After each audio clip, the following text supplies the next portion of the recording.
When she said, "You still love me," it wasn't a question. And I hated that she was right. I wasn't supposed to see her again. Not in this town. Not in that cafe. But there she was, standing by the same window where everything between us once began and ended, both at once. The glass was fogged from the rain, and she was tracing something absent-mindedly against it with her fingertip.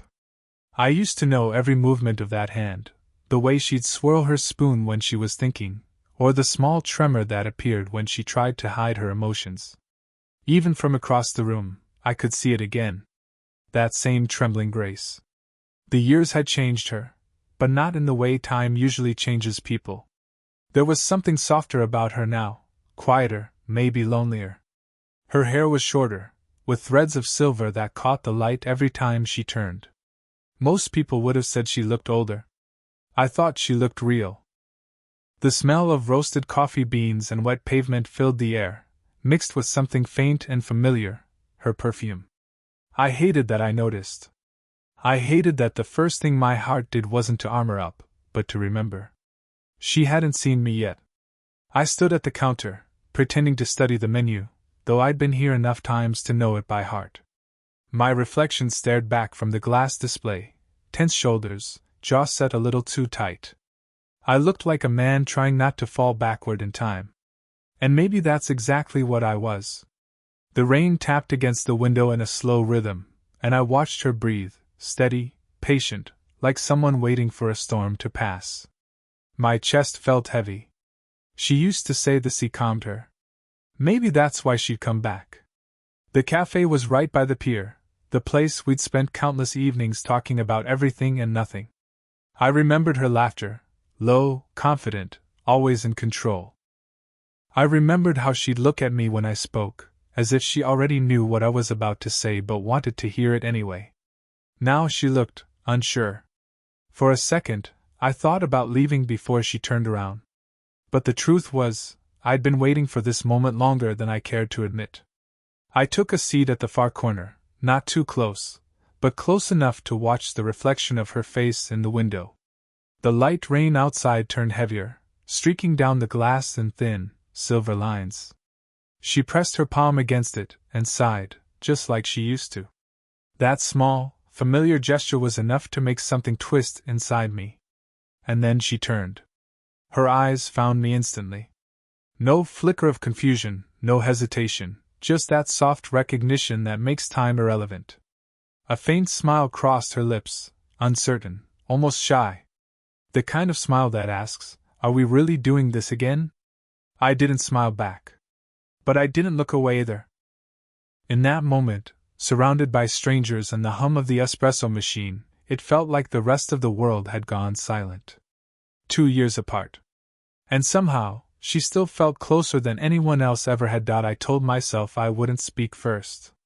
That if fate wanted to play its hand, it could make the first move. She did. "Can I sit?" she asked, her voice soft but steady, the kind of steadiness that comes from rehearsing a sentence too many times. I could have said no. Maybe I should have. But I didn't. I just nodded toward the chair across from me. She sat down slowly, as if she were afraid of disturbing something fragile between us. Maybe she was right. The air carried that faint hum of background chatter and coffee machines, but around our table, there was only silence. She folded her hands together on the table, no jewelry this time. I noticed that immediately. Her fingers looked bare, almost exposed. "It's been a while," she said. 2 years, I answered without looking up. The words came out flatter than I intended. She smiled faintly, more from habit than comfort. "You always were good with details." I didn't respond. I stared at the condensation sliding down my cup, watching a droplet trace a slow path before disappearing. She followed my gaze and sighed quietly, the kind of sigh that sounds like regret disguised as patience. "I saw your name on the gallery poster," she said after a moment. "The exhibit downtown, your work. You finally did it." Her tone was proud, but it landed awkwardly. I could feel old anger stirring, that instinct to protect myself from her approval, the same approval I once lived for. "You saw it?" I said, still not looking at her. I went, she admitted. Didn't stay long. I just wanted to see what you'd become. I let that hang in the air. What I'd become. A man who built an entire life out of avoiding memories of her. You look good, she added quietly. That one caught me off guard. I glanced up before I could stop myself. She was studying me with that same thoughtful intensity, the look she used to give me when I was sketching, like she could see every unspoken emotion in the lines of my face. You shouldn't say things like that, I said, my voice lower now. Her lips curved into something that wasn't quite a smile. Why not? Because it sounds like you mean it. Her eyes softened. Maybe I do. That silence again. Heavy, honest. I leaned back in my chair, crossing my arms, trying to create space that my heart refused to honor. What do you want, Clara? The use of her name made her flinch, not visibly, but I saw it. The way her breath caught, the way her shoulders tensed for just a second. I don't know, she said finally. Maybe just to see if you'd still talk to me. The rain outside had turned to a steady downpour, drumming gently against the window. It filled the gaps our words left behind. Congratulations, she said, almost under her breath. For everything you've done, and for moving on. I laughed quietly, but there was no humor in it. You think I have? She looked up, her expression faltering for the first time. The truth was, I didn't even know if I had. The cafe lights flickered slightly as thunder rolled somewhere far off. The world felt suspended, like a memory refusing to end. I looked at her then, really looked. And for a moment I saw the woman who once made me believe in something I didn't have words for. That was the problem. I still did. The cafe had grown quieter. Most of the tables were empty now, the afternoon fading into that soft, amber light that makes everything look like a memory. She sat across from me, tracing the rim of her cup, not drinking it, just holding on to the warmth. I could tell she didn't want to leave yet. Neither did I. I didn't think I'd see you again, she said finally. Her voice was careful, like she was walking barefoot across broken glass. I didn't think you'd want to, I replied. Her lips pressed together, the kind of silence that holds more truth than any apology could. For a while neither of us spoke. Outside the rain had eased into a mist, catching light from the street lamps starting to flicker on. The glass between us and the world outside glowed faintly, blurred by condensation. Everything looked distant, softened. Unreal. She leaned back slightly, watching me. You're quieter than I remember. People change. She tilted her head. Do they? Or do they just get better at pretending? That made me look at her. She was smiling faintly, but her eyes, those eyes, held a sadness I'd never seen before. A kind of knowing that comes only after losing something you can't replace. Clara, I said quietly. Don't start. Start what? Whatever this is. Her smile faded. You think I'm here to start something? I think you're here because you miss who you were with me, I said. The words came out sharper than I meant, but I didn't take them back. She stared at me for a long moment, breathing slowly, as if she were trying to steady herself. Then she said it, the sentence that would undo the calm I'd built over the last 2 years. You still love me? Not a question. A statement. The words just sat there between us, heavy and electric. The kind that makes every second afterward feel longer than it should. I almost laughed. The kind of quiet, bitter laugh people use when they don't know how else to bleed. You really think so? Her eyes softened, and she shook her head slightly, as if pitying my deflection. I don't think. I can see it. She leaned forward then, elbows on the table, her voice low, not a challenge, not a tease. Just a truth spoken too gently to fight. It's in the way you look at me when you think I'm not watching. The way you still tense when I say your name. You don't stop loving someone like that, not really. I swallowed hard, staring down at the table, at the reflection of her face rippling in the sheen of spilled coffee. You don't get to say that. I murmured. Why not? Because you're the one who made me stop. That silenced her. The cafe's door opened and closed behind someone leaving, a bell chiming faintly, a small, perfect punctuation to the moment. I looked up then, and our eyes met again. She looked like she wanted to reach for my hand. And for one unbearable heartbeat, I almost let her. But I didn't. Because love, the kind that burns quietly and never dies, doesn't always mean forgiveness. The words were out before I even decided to say them. Not after what you did. They came quietly, not as anger, not even accusation, just a simple truth that still had the power to wound us both. She froze. The faint movement of her thumb along her coffee cup stopped mid-circle. Her expression didn't change right away. She just looked at me, searching for the part of me that might still soften. But I didn't. Not this time. The cafe felt colder. Or maybe it was just me. The hum of the espresso machine faded into the background, replaced by the steady tick of the clock above the counter. Each second landed like a reminder of everything we'd lost. She opened her mouth as if to speak, but nothing came out. For a few seconds, I almost wished she would yell. Anything would have been easier than that silence. Instead, she nodded slowly. "You're right," she whispered. Her voice cracked on the last word. And that was the worst part, hearing her agree. Because somewhere deep inside, I didn't want her to. I wanted her to fight back, to tell me I was wrong, that I'd misunderstood, that the past wasn't as cruel as I remembered. But she didn't. She just sat there, calm and broken all at once. "I deserve that," she said softly. I stared at her, wondering how a person could still sound so gentle while standing in the ruins of something they destroyed. "It wasn't about what you did," I said finally, my voice unsteady. "It was what it meant." She looked up. "And what did it mean?" "That I wasn't enough," I said. "That after everything, the risks, the whispers, the way we built our little world, you still had to go looking for something else." Her eyes glistened. Not the kind of tears that fall right away, but the kind that stay there, trapped between pride and pain. "I was scared," she said. "You were young. Too young. Everyone kept reminding me. I thought I was protecting you." I let out a small, humorless laugh. "By leaving me?" She nodded, shame flickering across her face. "By ending it before you hated me." "Well," I said quietly, "that didn't work out." The words hung in the air, sharp and hollow. Outside, the rain had stopped completely. The street was washed clean, glimmering under the dim yellow of the streetlights. The reflection of the window showed us sitting there, two people who looked almost peaceful, if you didn't know better. She reached for her cup, then stopped halfway.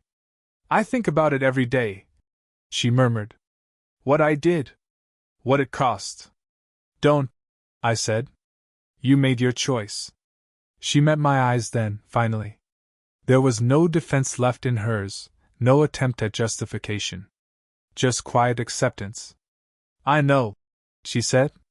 "And I lost the only person who ever saw me for who I really was." That line hit deeper than I wanted to admit. For a second, I forgot how to breathe. The bell above the door chimed again as someone left, and the cold air rushed in. I glanced toward the window, anything to keep from breaking in front of her. She stood then, her voice barely a whisper. "I'm sorry." I didn't answer. Not because I didn't care, but because forgiveness is its own kind of love. And I wasn't ready to love her that way. I thought that was it. That she'd walk away and leave me sitting in that cafe with the taste of unfinished words and burnt coffee. But she didn't. When I stepped outside a few minutes later, she was there, standing under the awning, arms folded, watching the rain ease into a faint drizzle. The streetlights blurred against the wet pavement, and the air smelled like salt and clean water. "I didn't want to leave like that," she said quietly. I adjusted my jacket, trying to sound indifferent. "You already did. 2 years ago." She almost smiled, that tired, self-aware kind of smile people wear when they know they deserve the sting. "You're still dramatic," she said softly. "Maybe I learned it from you." For a second, that almost felt like a joke, almost. The rain had softened into mist, thin enough to walk through. She started down the sidewalk, heels tapping lightly against the soaked boards, and without thinking, I followed.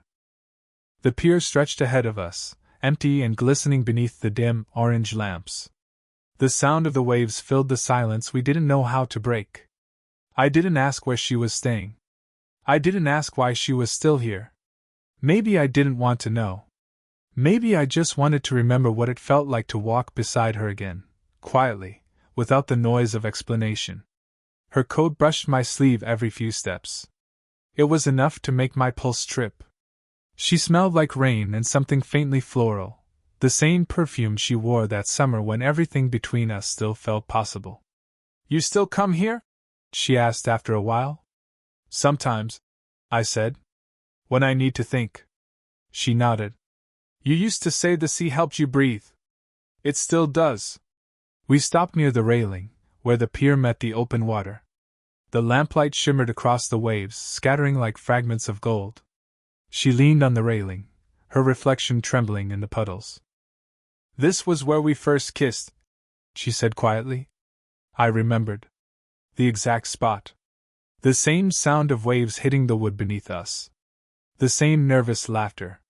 The same pull, gentle but undeniable. "It feels smaller now," I said. "Maybe we just got older," she whispered. The wind brushed past us, lifting strands of her hair across her face. Instinct made me reach out. I hesitated, then tucked the hair behind her ear. My fingers brushed her skin, and for a heartbeat, everything was still. Her eyes closed at the touch, barely, like she was trying to memorize it. "I missed that," she murmured. I didn't respond. I couldn't. Because admitting it, even silently, would have been another kind of surrender. We stood there for a long time, the night breathing around us, the water whispering below. The space between us was small enough to feel, but too wide to cross. When she finally spoke again, her voice was barely audible. "Can I walk you home?" I almost said yes. Almost. But the truth was, she already had. Every step since she walked back into that cafe felt like coming home to something I'd never fully left. So I just nodded. And we walked, side by side, beneath the mist and the fading light. Two ghosts haunting the same memory. We reached the end of the pier without realizing it. The ocean stretched out before us, dark and endless, its rhythms steady and indifferent. The kind of silence that invites honesty. She stopped walking and leaned against the wooden railing, her fingers tracing the wet grain absently. The faint glow from the lamppost drew a soft halo around her, a quiet, unintentional beauty that made my chest ache. "I didn't plan to tell you this," she said finally. "But I think you deserve to hear it." Her voice trembled slightly, not from fear, but from weight. "The kind of weight you carry for years without ever putting it down." I said nothing. Just listened. "I never loved him," she began. The words came out small, almost fragile. "The man I left you for. I thought I did, but it wasn't love. It was safety. He was my age, my world, familiar in all the ways you weren't." She looked out toward the horizon, where the sea met the fog. "Everyone kept saying you were a phase. That you'd outgrow me. And maybe part of me believed them." Her confession landed softly, but it echoed through every memory I'd been trying to bury. "I told myself walking away would protect you," she continued, her voice cracking for the first time. "That I'd spare you the gossip, the judgment, the looks from people who thought I should have known better." I could see her shoulders trembling. The woman who once seemed unshakable, now unraveling, piece by piece, under her own truth. "But the night I left," she paused, swallowing hard, "I sat in my car and watched your lights go out. I waited until your window went dark, and I remember thinking, he's going to hate me." Her words broke something in me I didn't know was still alive. "And you did," she whispered. "You hated me. And maybe I needed that. Because if you hated me, then at least I'd done the right thing." The wind picked up, carrying her hair across her face. Without thinking, I reached out and brushed it away, the smallest gesture, but it made her stop mid-breath. "You shouldn't still care," she said softly. "I don't," I lied. She smiled sadly. You've never been good at lying. We stood there, side by side, the night air damp and cold. I could hear her breathing, slow, uneven, like every exhale cost her something. I lost so much trying to do what everyone said was right, she said. And all it gave me was silence. Empty dinners, polite conversations, nights staring at the ceiling wondering if you still painted. Her words hung between us, bare, sincere, unguarded. For the first time since she'd come back, I saw the full weight of her regret. Not as a weapon. Not as a plea. Just truth. She looked at me then, eyes wet but steady. I didn't leave because I stopped loving you, she whispered. I left because I couldn't stand the way it made the world look at me. That broke me, not loudly, but quietly, the way waves wear down stone. I didn't say anything. I just reached for her sleeve, my fingers brushing the fabric, barely a touch, but enough for her to close her eyes and breathe like she'd been waiting years for that single moment of grace.